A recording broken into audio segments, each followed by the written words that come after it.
Helstrom, season 1. This should probably be the only season.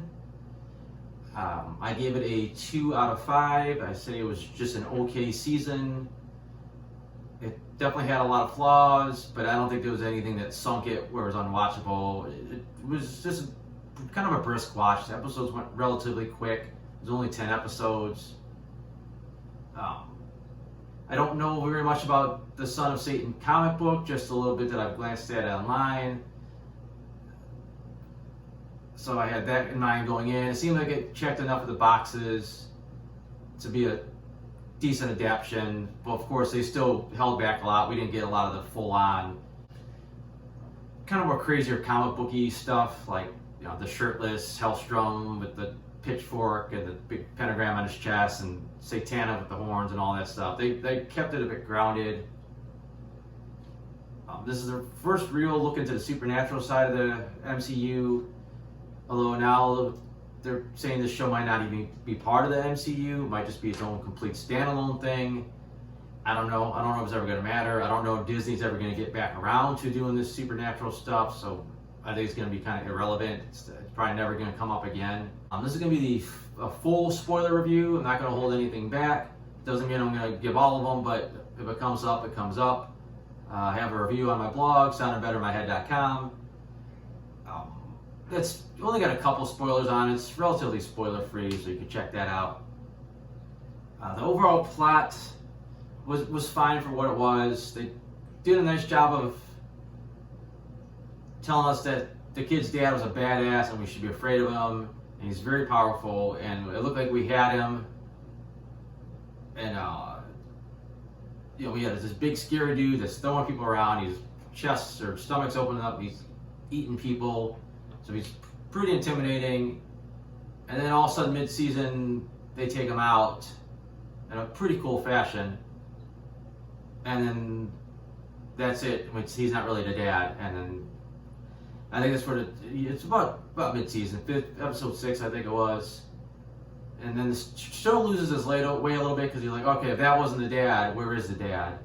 And then it kind of popped up in the back of my head that, you know what, they were probably saving him for season 2. And there probably is not going to be a season 2.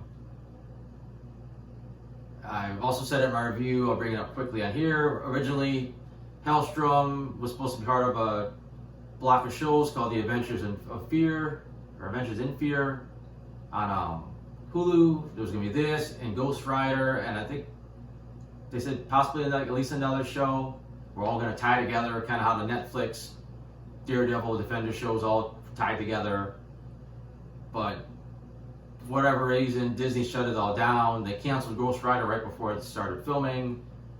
Helstrom got going, but they basically shut down Marvel Television altogether. They brought a couple people that were left over to Marvel Studios to finish it off. Marvel basically abandoned it. They stopped advertising it. Just nothing on their website about it. They're pretty much just completely ignoring it like it's not there.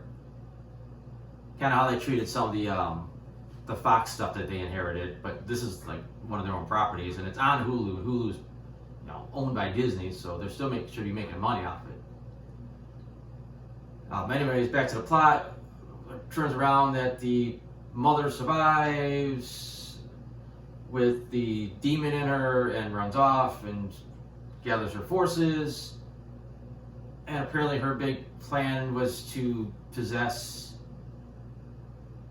her Damon and at least another chick and have them fuck so that she can be reborn as a baby. So basically end up possessing the nun, and then her son possessed Damon. So this demon mom was kind of banging her son in a way and got someone pregnant with her so she could be reborn. It's a weird twist. It was kind of creepy in the wrong ways. And it was so vague of a threat. They made it sound like this baby was born at the end of the world, and then all of a sudden it was fine that it was born as long as they were good parents, I guess. I don't know. It's a strange ending. I know, they do finally introduce their father at the very, very end. So you kind of see what they were thinking about for season 2, but I don't know. It was just kind of felt rushed. It felt tacked on. They kind of contradicted some of the stuff that happened earlier in the season. You know, the mom was supposedly possessed by one certain demon the whole time, and then at the end they were like, no, actually it was Lilith, and that's the sister now of the Helstrom kids. I don't know. It was poorly handled. Could have been better. I said, I don't know if this is like they're setting up a big threat that would have been all the supernatural heroes had to take down, or just been a season 2 issue. I don't know what would have happened. A lot of what ifs with this show. Character-wise, it was pretty weak. You know, Damon himself, he starts off being introduced almost like a Constantine character. He's kind of a smart ass, likes to work alone. You know, he kind of outsmarts his kid at the beginning, and then he just kind of becomes fairly bland the rest of the time. He's just, I don't know, he's just not that interesting. He doesn't really do, you know, his powers are okay when he uses them, and they kind of hint that he has his darker side, but just kind of comes and goes. I don't know, just wasn't all that great. Anna was much better. She reminded me of a cross between Jerry and Jessica from the Jessica Jones series. You know, she was kind of high class and a little bit aloof, but, you know, she's just damaged, but she's still kind of a hero at the end of the day, and she's still willing to get in there and fight. They kind of hit a little bit more towards her dark side early on, and then they got away from that pretty quickly. I would like to see a little bit more of that throughout the season. Like I said, if you're hoping to see the cool comic book stuff, like where she's got her horns and all that stuff, they don't do it. Again, maybe they were saving that for later. You know, you don't want to throw it all out there the first season, but who knows what the plan really was. But she was the most interesting character overall. The side characters, they got a version of Caretaker out here, and he's just a regular dude. From my understanding, Taker's part of the Blood. They're this ancient group that have been around for, I think, hundreds of years. They're kind of semi-supernatural characters. And here he's just like a guy, and he just sort of, I guess, kind of helps out with supernatural stuff. I don't know. They never really define what his role is. Normally, you know, he's in the dealing artifacts. That's all I really know about him. I did think he had nice chemistry with Luis, the doctor at the insane asylum, or whatever you want to call it. Sometimes they had a nice little vibe going where you almost felt like you wanted to watch a show just about these guys because they had such a nice connection, and there was so much about their past that wasn't talked about. But the more they showed, the less it seems like there was there to really dig into. The character of Yen was a pretty fun addition. You know, I thought he had played off Anna pretty well. You know, he had a more important role early in the season, and then the end of the season again. The subplot with his boyfriend was just kind of felt tacked down. Like, it really felt like it didn't add anything to the show. You know, just I don't know what they meant to do with it. It just never connected, and it just kind of felt like it got dropped altogether when it was all said and done. As far as the character of Gabriella, I liked her at first. You know, she's this nun, just trying to figure out what's going on in this crazy world. And then she kind of loses me. Just something about her just didn't feel like she was really adding enough to the show. Like, you know, like I don't know, just her character just really didn't jump out at me. And then they kind of made her an asshole at the end, and I don't know. I don't know. It was a weird way to take her.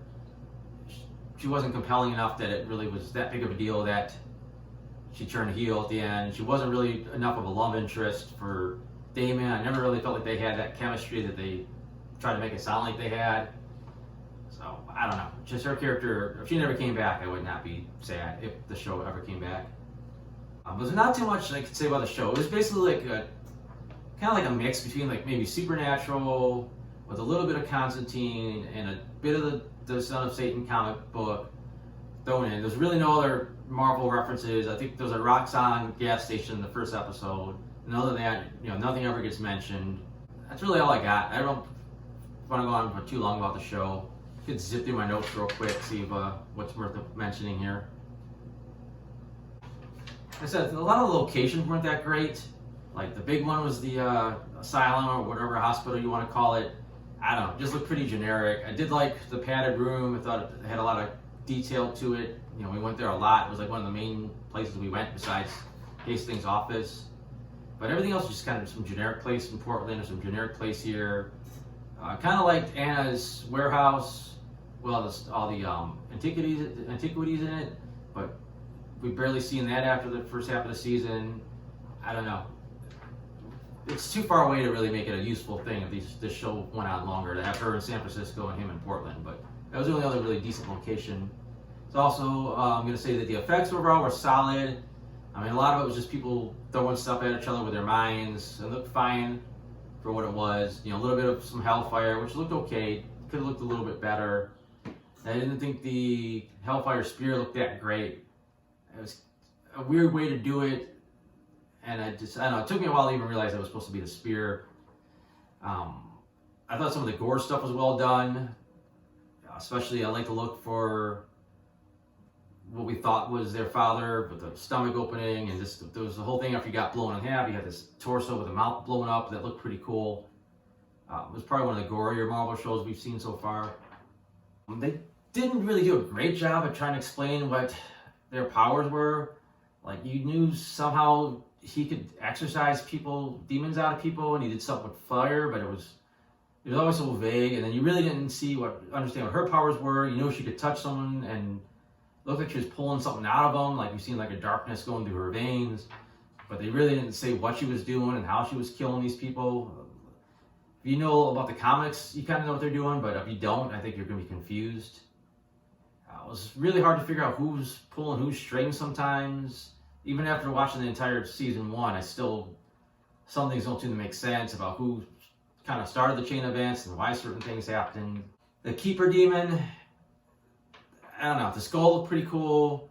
When we finally kind of saw it, it was just kind of bland. Like, it looked like it should have been a thing with this one big Cyclops eye, and then instead it looked like a guy that just kind of had one eye covered with like skin. I really liked the sequence. It looked really cool the way Damon got everybody strung up in these nooses, and then he used the telekinesis to kick out all the stools, but he was still supporting them all in midair so they wouldn't fall. I thought that was a pretty cool visual. Tried too hard to make him look like he was evil, and then they let everybody down. And at first, Gabrielle looks like she's horrified by him, and then she's like, "Nope, I'm fine." And then they almost have sex. So it was kind of a quick progression there at the end. I didn't think it was well carried out. It was also kind of vague about these demons all supposedly had past lives. It was kind of implied that when you died, you'd go to hell and become a demon, and then they kept hinting that Anna was maybe killing people, and the people that she killed would go to hell, but they never came back to it. There was a thing early on where they kept calling Damon a traitor. Wish they would have got more into like what that was all about, that he was considered a demon by them. I don't know. It was kind of a weird thing they kept throwing out there. And then the end itself was kind of weird, that they were going to raise the baby. Then I thought Yen was supposed to take care of the baby, but then they were taking care of it again, and then the baby disappeared, like it got kidnapped. But then we find out Yen took it, and now it's a little girl, and now she's suddenly like this. The whole very end sequence seems like someone just tacked it on after the fact, and it seemed like it didn't even match up what the show was trying to do in the very end. I mean, that's almost like something they would add if you suddenly found out you were getting another season, so you tack that on to, show what you want to do later. But since the show wasn't coming back, that seems like actually kind of made it worse in a way. Like I said, I didn't have a ton to say about the show. It was okay for what it was. I don't know how much better it would have been if it would have continued and it would have pair up with Ghost Rider and maybe some other shows. The experiment didn't work as well as they wanted for the Netflix shows. I mean, they definitely had their moments. It was kind of cool to see these characters popping up in other shows. But as far as dealing with a bigger threat, the Defenders pretty much botched it. So I don't know how their horror stuff would have worked out in the end. But like I said, that's all I got. Again, it's probably going to be a few weeks before I get any kind of reviews. But I got my comics on my blog updated pretty regularly. Soundedbettermyhead.com. So thanks for watching.